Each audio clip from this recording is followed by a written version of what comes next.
마태복음 5장 10절부터 16절까지 말씀 교독합니다. 10절 제가 먼저 읽습니다.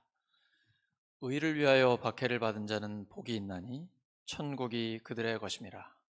나로 말미암아 너희를 욕하고 박해하고 거짓으로 너희를 거슬러 모든 악한 말을 할 때에는 너희에게 복이 있나니 기뻐하고 즐거워하라. 하늘에서 너희의 상이 큼이라. 너희 전에 있던 선지자들도 이같이 박해하였느니라. 너희는 세상의 소금이니 소금이 만일 그 맛을 잃으면 무엇으로 짜게 하리요. 후에는 아무 쓸데없어 다만 밖에 버려져 사람에게 밟힐 뿐이니라. 너희는 세상의 빛이라. 산 위에 있는 동네가 숨겨지지 못할 것이요. 사람이 등불을 켜서 말 아래 두지 아니하고 등경 위에 두나니 이러므로 집안 모든 사람에게 비치느니라. 함께 읽습니다. 이같이 너희 빛이 사람 앞에 비치게 하여 그들로 너희 착한 행실을 보고 하늘에 계신 너희 아버지께 영광을 돌리게 하라. 아멘. 다시 복음 앞에 13번째 시간, 참된 그리스도인의 성품, 참된 그리스도인의 성품이라는 제목으로 하나님 말씀 전하겠습니다. 예수님은 성품을 이야기하시는 겁니다. 팔복, 정말 복이 있는 사람은 이런 성품을 가진 사람이라는 것이죠. 세상적인 기준과는 다릅니다. 돈이 많거나 권력이 있거나 사람들에게 인기가 있고 명예를 얻으면 이 사람 참 복이 있는 사람이다, 세상에서는 그렇게 생각하죠. 또는 그런 사람을 잘 알고 있으면 굉장히 자신만만해합니다. 나한테는 그런 배경이 있다라는 거죠. 내 계좌에, 내 통장에 엄청난 돈이 있거나 아니면 어떤 실세를 내가 알고 있다라든지 이런 나한테 좀 줄을 대줄 수 있고 나한테 도움을 실제로 줄 수 있는 그러한 백그라운드를 갖고 있으면 왠지 모르게 든든하고 자신만만해하죠. 여러분, 그런 배경 있으신가요? 저는 도대체 그런 배경이 없어요. 근데 저는 왜 이렇게 감사한지, 그런 것들과는 비교도 안 되는 백그라운드가 있거든요. 그분이 바로 예수 그리스도입니다. 우리를 위해 죽으시고 부활하시고 우주 만물을 다스리시는 만유의 주님. 그래서 빌립보서 2장에는 부활하신 주님이 만유의 주님이 되셨는데 모든 이름 위에 가장 뛰어난 이름이라고 말씀하고 계십니다. 그 이름이 바로 예수 그리스도의 이름입니다.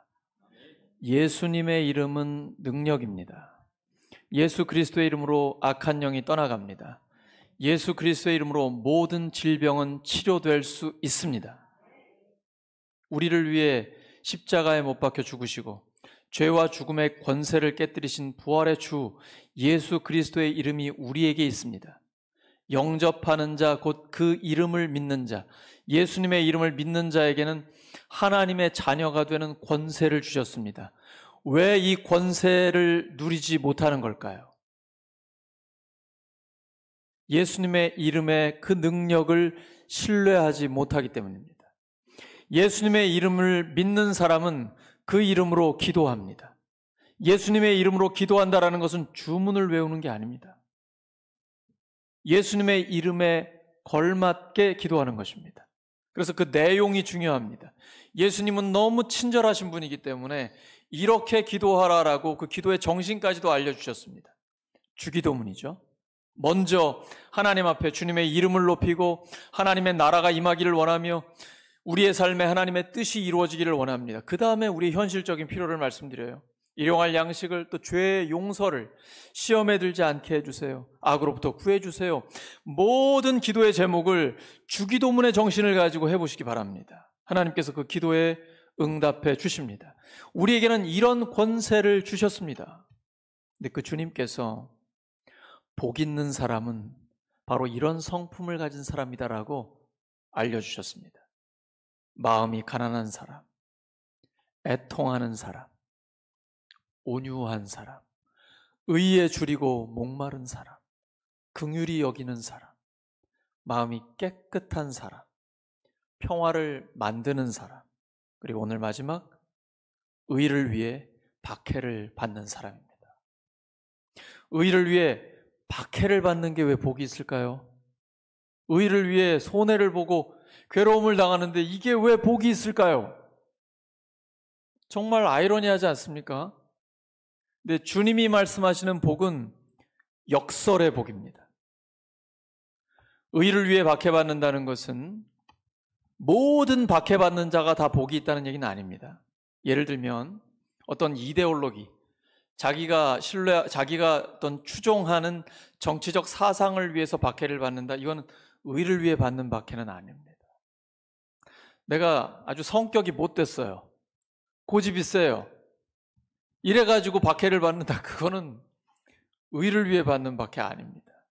또는 나 개인적으로 굉장히 신앙적으로 열심히 있습니다. 그래서 오직 교회에만 충성을 다하다가 가정을 소홀히 했어요. 가족들한테 괴롭힘을 당해요. 이건 의를 위해 받는 박해 아니에요. 가정도 교회입니다. 신앙생활은 균형을 잘 잡으셔야 됩니다. 교회와 가정 모두 다 소중하게 지켜야 합니다. 예수님은 뱀처럼 지혜롭고 비둘기처럼 순결하라 라고 말씀하셨습니다. 우리가 교회에만 충성하는 것을 주님이 원하시는 게 아니에요.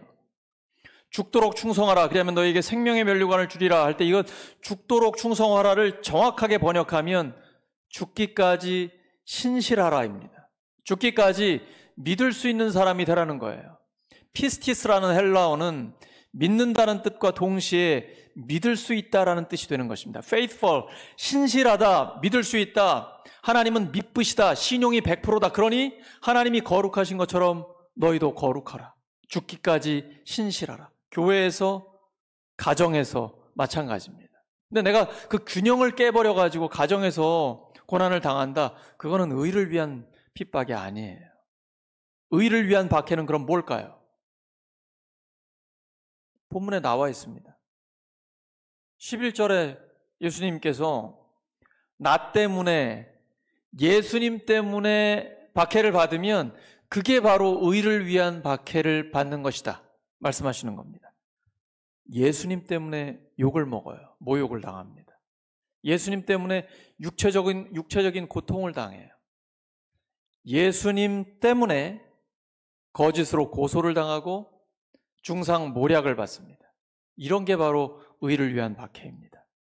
이런 사람 복이 있습니다. 천국이 그들의 것입니다. 천국에서 우리를 향한 상이 큽니다. 올해 우리 표어가 무엇입니까?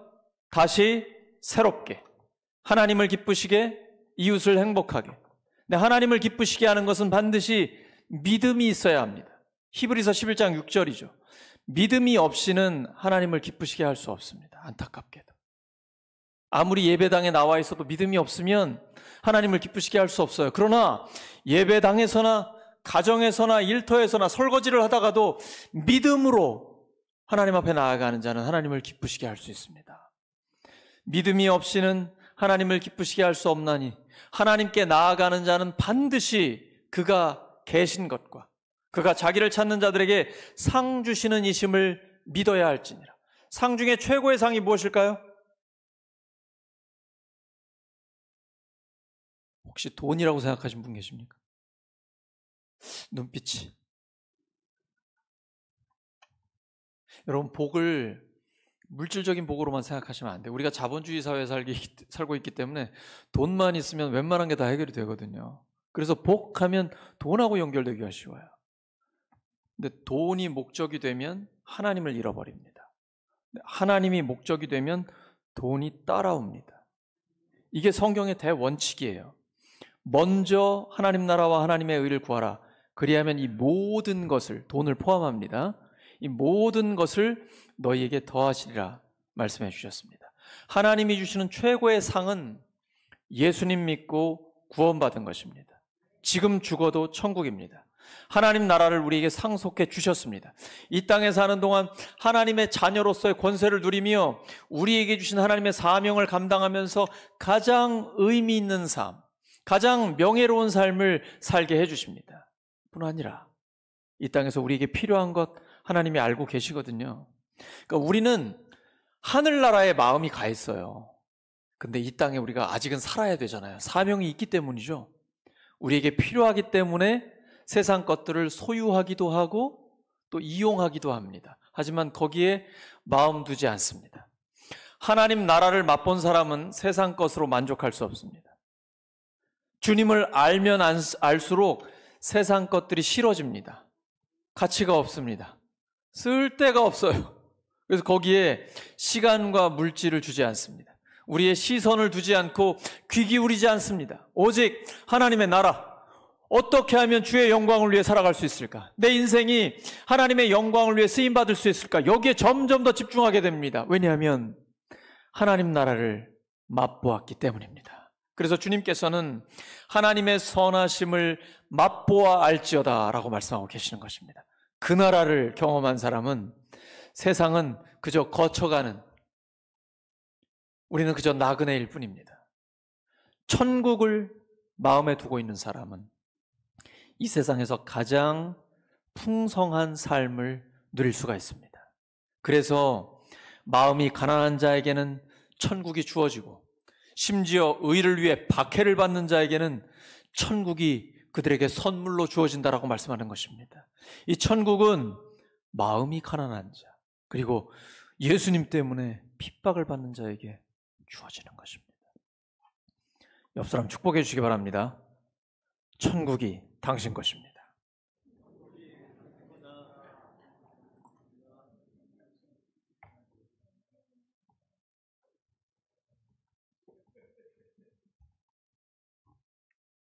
오늘도 우리 할렐루야 찬양대 찬양 가운데 십자가의 은혜가 나오죠. 우리가 사순절을 지나고 있습니다. 이제 고난주간 앞두고 있는데, 이 십자가는 의를 위해 박해를 받는 완벽한 예입니다. 우리 때문에 예수님께서 고난을 당하셨습니다. 이거는 여러분 어떤 감상적인 것이 아닙니다. 예수님은 참 하나님이 참 사람이 되어 오셨습니다. 그래서 금식을 하시면 배고프세요. 피곤하시면 졸려서 주무십니다.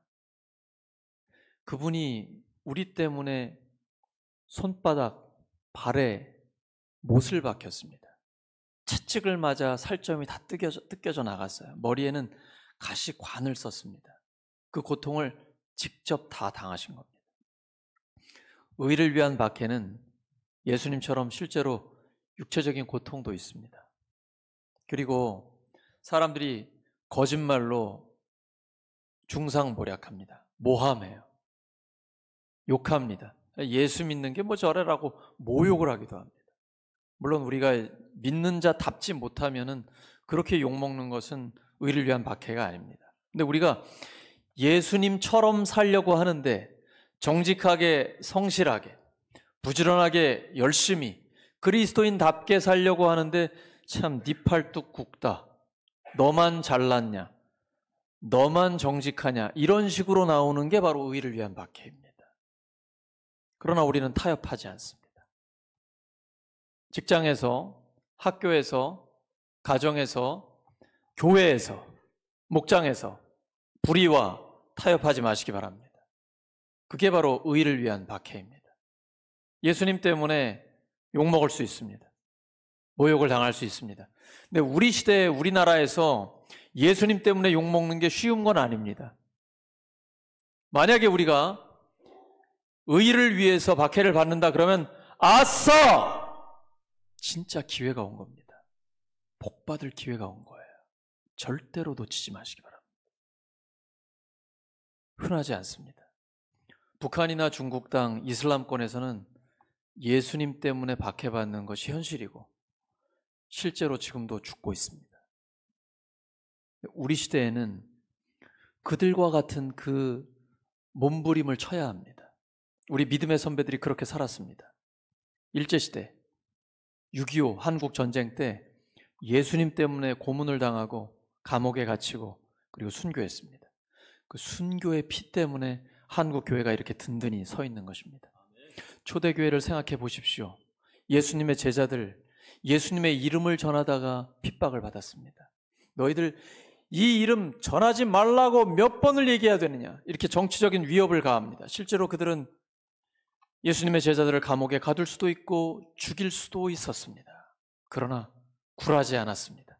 내가 너희들의 말을 듣는 것이 옳으냐, 하나님의 말씀을 듣는 것이 옳으냐, 나는 내가 보고 들은 것을 전하지 않을 수 없다. 그래서 끊임없이 예수님의 십자가와 부활의 복음을 선포했습니다. 그리고 예수님 때문에 핍박받을 때 오히려 기뻐하며 즐거워했습니다. 우리에게 주님 때문에 핍박받을 수 있는 자격이 주어졌다니 너무나 감사했습니다. 세상은 이런 사람들을 감당할 수 없습니다.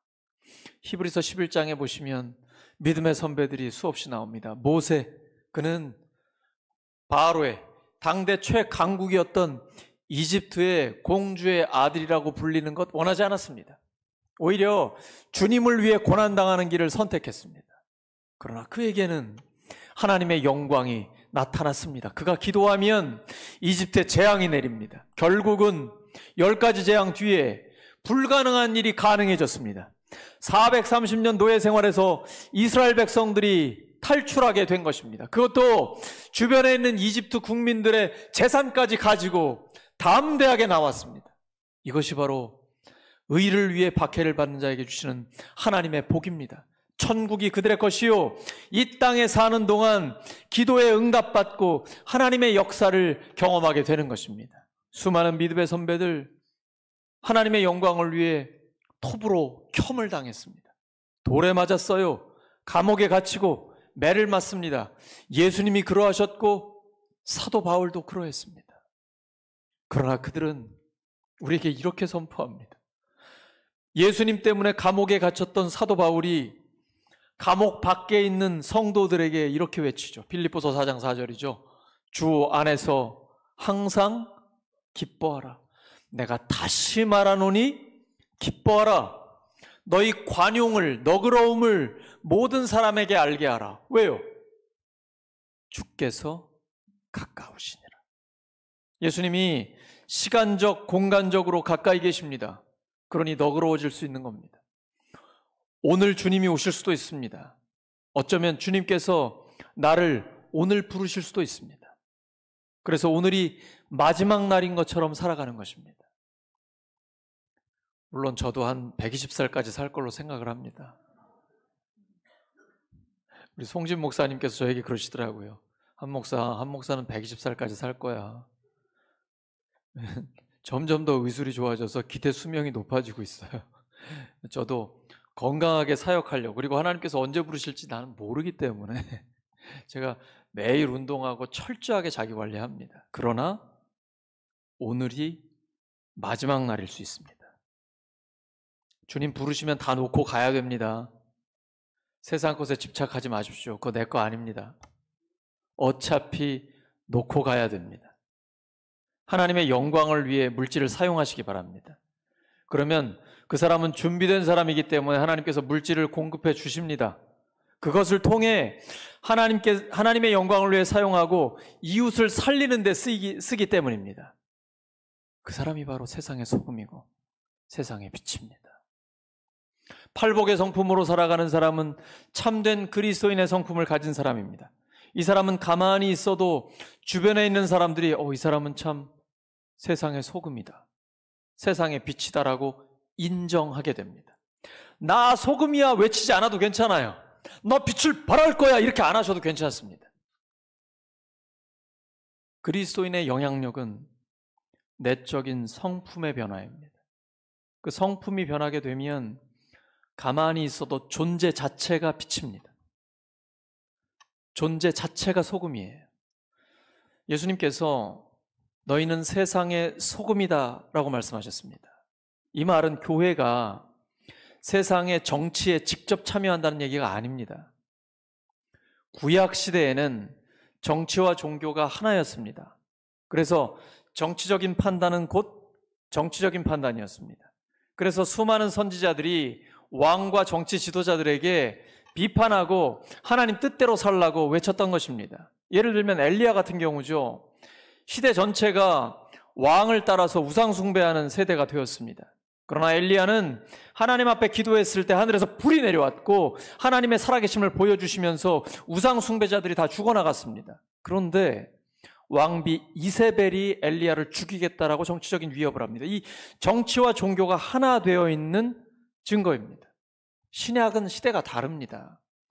예수님이 로마 정부에 직접 항거하셨나요?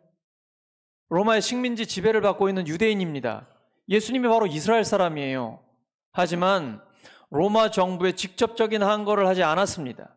그렇다고 해서 예수님이 세상의 악을 보고 침묵하셨습니까? 아닙니다. 악이라고 비판하셨기 때문에 고통을 당하신 겁니다. 결국은 죽임을 당하신 거예요. 그 예수님의 방법은 세상의 소금이 되는 것입니다. 세상 속으로 침투해 들어가는 것입니다. 성도들 한 명 한 명이 세상의 소금이 되어 녹아 들어가서 예수님처럼 자기를 내어주고 희생하는 삶을 통해 세상을 변화시키는 겁니다. 세상은 에덴 동산이 아닙니다. 정치인들이, 독재자들이 거짓말하는 것처럼 이상세계가 이루어질 수 없습니다. 세상은 천국이 아니에요. 죄악 때문에 타락한 썩은 세상이요, 썩어져가는 세상입니다. 그래서 반드시 소금이 있어야 합니다. 우리 그리스도인들이 꼭 필요합니다. 세상은 어둡습니다. 악하고 음란해요. 더러워요. 이 어두운 세상에 반드시 빛이 있어야 합니다. 어둠은 자기가 어둠 속에 있는지도 몰라요. 빛을 경험해 본 적이 없기 때문입니다. 빛이 들어가야 자기가 어둠 속에 있다는 걸 알게 됩니다. 우리가 다 변했잖아요. 변하기 전에는 우리도 어둠 속에 있었습니다. 근데 예수님의 빛이 들어오면 그때부터 내가 얼마나 어둠의 그림자 속에 있었는지, 죽음과 멸망 속에 있었는지 깨닫게 됩니다. 그리고 다시는 어둠으로 돌아가고 싶지 않습니다. 이제는 그 빛을 전하기를 원합니다. 그래서 사도 베드로는 그 주님을, 예수 그리스도의 빛을 경험한 다음에 우리에게 이렇게 이야기합니다.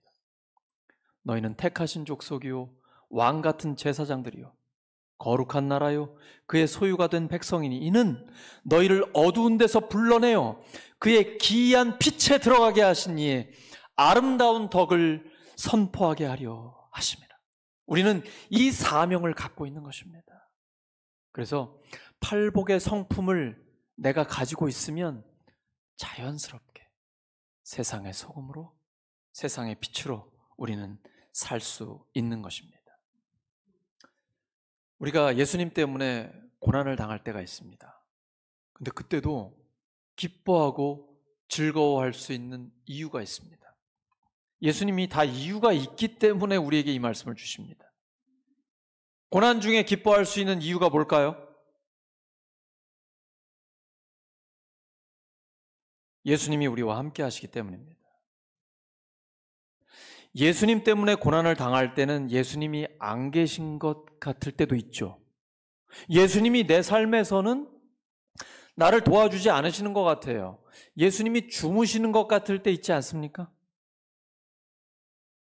예수님은 주무실 수도 있죠. 제자들과 함께 배를 타고 갑니다. 갈릴리 바다에 폭풍이 일어납니다.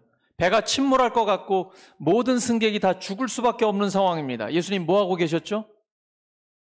배에서 주무시고 계셨습니다. 예수님의 마음을 읽으셔야 됩니다. 지금 우리의 삶이 폭풍 속에 있는 것 같습니다. 경제적으로나 인간관계의 갈등이나 너무 고통스러워요. 육체적인 질병도 너무 힘들어요. 도대체 해결의 실마리가 안 보입니다. 주님은 어디 계십니까? 지금 나를 내버려 두고 계신 것입니까? 아니에요. 바로 그 자리가 예수님이 함께 계신 자리입니다. 예수님께는 폭풍이 문제가 되지 않습니다. 바람과 파도도 잔잔케 하시는 분이기 때문입니다. 우리의 삶의 문제는 우리에게는 너무 힘들어요. 난제예요. 우리 힘으로 해결할 수 없어요. 그러니까 기도하는 거죠. 근데 예수님은 그 문제를 단번에 해결하실 수 있습니다. 어떤 어려운 환경도 천국으로 바꾸어 주십니다. 예수님이 함께 하시면 지옥 같은 환경도 천국으로 바뀝니다. 문제는 내 안에 예수님이 계신가 안 계신가입니다. 나의 안에 예수님이 계시면 우리 가정도, 교회와 목장도, 직장과 학교도, 모든 삶의 자리도 천국으로 바뀌게 됩니다. 성령께서 예수 그리스도의 이름으로 역사하시기 때문입니다. 이 예수님과 하나님의 나라가 우리에게는 가장 큰 백이 됩니다. 이것이 우리의 배경이요 백그라운드입니다.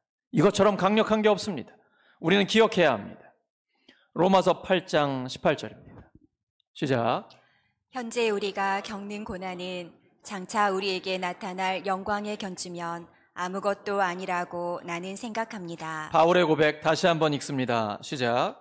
현재 우리가 겪는 고난은 장차 우리에게 나타날 영광에 견주면 아무것도 아니라고 나는 생각합니다.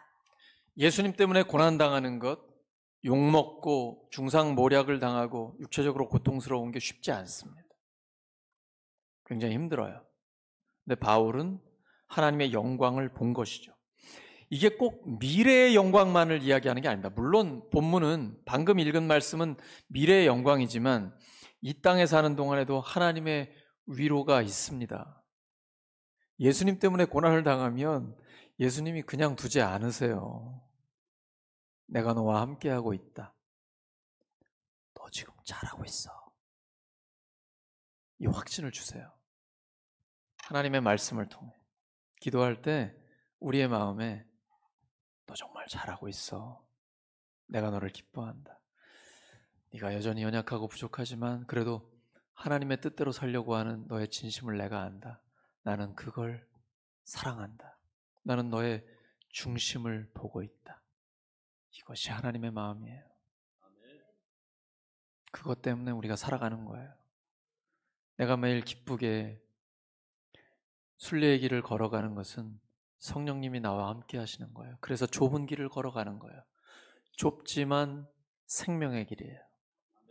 고난의 길이지만 영광의 길이에요. 그래서 기쁨과 담대함으로 주님과 동행하면서 나아가는 것입니다. 우리가 팔복의 성품을 살다 보면 자연스럽게 세상의 소금이 돼요. 그래서 팔복을 말씀하신 다음에 그 첫 번째로 나오는 말씀이 너희는 세상의 소금이다. 세상의 빛이다 라고 말씀하고 계신 거예요. 이 세상의 소금이라고 할 때 우리가 언어의 변화가 일어나야 돼요. 예수님 믿고 가장 큰 변화, 가장 확실한 변화는 불치병이 고침받는 게 아니에요. 죽은 자가 살아나는 게 아닙니다. 모든 믿는 자에게 나타나는 가장 확실한 변화는 언어가 변하는 것입니다. 골로새서 4장 6절입니다. 골로새서 4장 6절 시작. 여러분의 말은 소금으로 맛을 내어 언제나 은혜가 넘쳐야 합니다. 여러분은 각 사람에게 어떻게 대답해야 마땅한지를 알아야 합니다. 여러분의 말은 소금으로 맛을 내는 것처럼 언제나 은혜가 넘쳐야 합니다. 아주 맹탕인 설렁탕이 있어요. 근데 소금을 적당히 치면 맛이 확 살아나죠. 오늘 아침에도 제가 음식을 먹으면서 야, 이 소금의 맛이 이렇게 음식을 달라지게 하는구나. 그것처럼 우리의 말이 바뀌는 거예요. 항상 감사가 넘쳐요. 그러니까 입에 감사가 항상 달려있어요. 감사합니다. 감사합니다. 감사합니다. 그리고 믿음으로 소망이 넘치는 말을 해요. 하나님께서 도와주실 거예요. 여기까지 인도하셨는데 하나님께서 해결해 주실 거예요. 그리고 작은 것만 봐도 칭찬하고 격려해요. 오늘 대표기도의 내용이 너무 좋았어요. 우리 성도들의 마음을 담아 하나님의 뜻대로 기도해 주셔서 너무 감사해요. 실제로 사람을 살리는 말이 우리 입술에서 나가는 거예요. 목사는 설교가 달라지는 거예요. 우리 성도님들도 언어가 바뀌는 거예요. 끊임없이 은혜가 넘치는 말을 하는 거예요. 그러면 사람들이 살아납니다. 세상 사람들과는 달라요. 정말 소금을 친 것처럼 아주 맛깔나는 말이 우리에게서 나오는 것이죠. 소금의 또 하나의 특징이 요즘은 이제 냉장고가 있는 때지만 성경 시대는 없었잖아요. 썩지 않게 하는 거거든요. 그 예수님 믿는 사람이 딱 들어가면 썩지 않아요. 그래서 진정한 기독교는 사회를 보존시키는 능력이 있습니다. 교회가 교회다움을 가지고 있으면 세상을 썩지 않게 합니다. 그대로 아주 싱싱하게 지켜주는 거예요. 또 하나는 예수님 믿는 사람, 제대로 믿는 사람이 들어가면 살맛 나는 세상이 됩니다. 세상을 의미 있게 만들어주고 가치 있게 만들어줍니다. 이것이 바로 세상의 소금이 하는 역할인 것이죠. 또한 세상의 빛입니다. 세상은 어둡기 때문에 우리 그리스도인들을 필요로 하고 있습니다. 예수님이 세상의 빛이라고 말씀하셨고, 예수님을 따르는 자는 어둠에 있지 않고 생명의 빛을 얻는다라고 말씀해 주셨습니다. 요한복음 8장 12절입니다. 시작.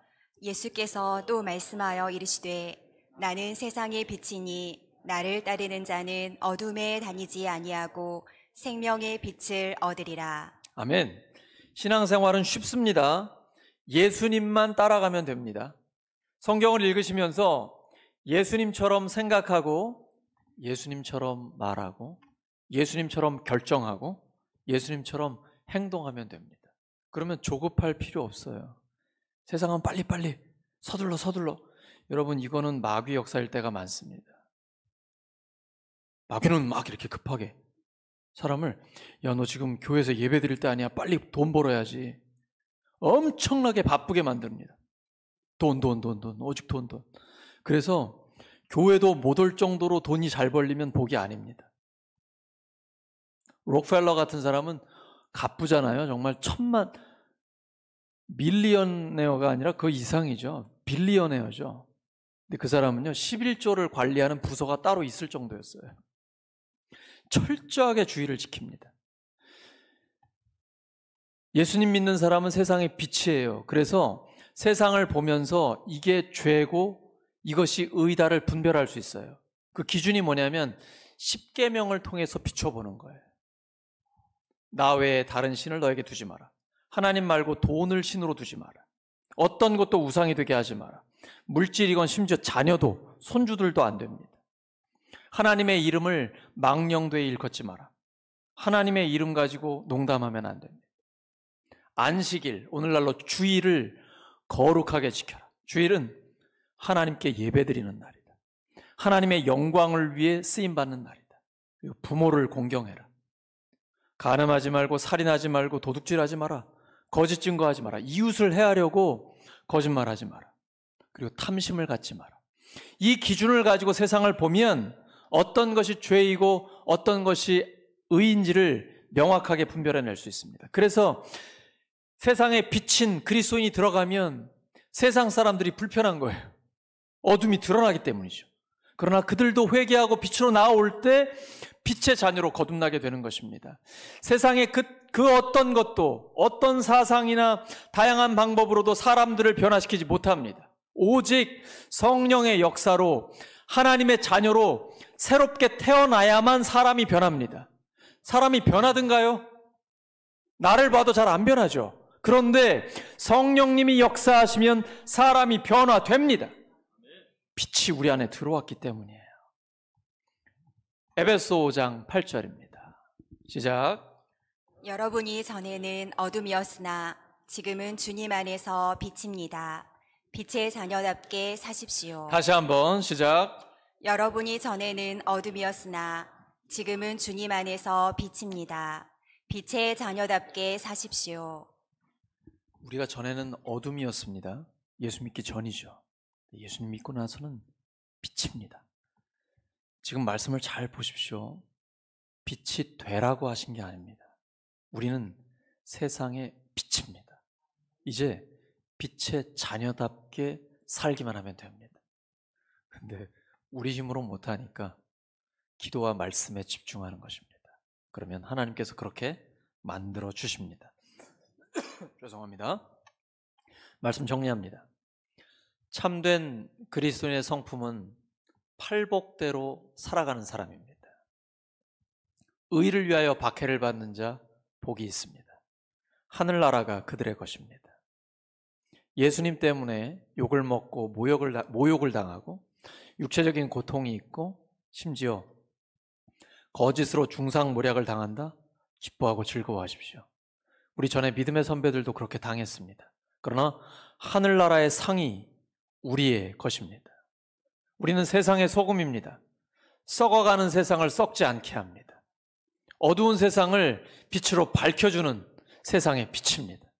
이렇게 참된 그리스도인의 성품을 가지고 하나님의 영광을 위해 살아가는 우리 모두가 되기를 예수 그리스도의 이름으로 축원합니다. 말씀 기억하면서 합심 기도하며 성찬 예식을 위해서 함께 간절히 기도하겠습니다.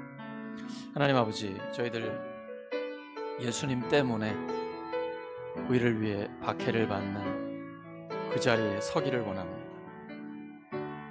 세상의 소금으로 세상의 빛으로 살기를 원합니다. 이 시간 주님의 죽으심과 부활을 기념하면서 성찬 예식을 할 때 하나님을 깊이 경험하는 시간이 되게 해주시옵소서.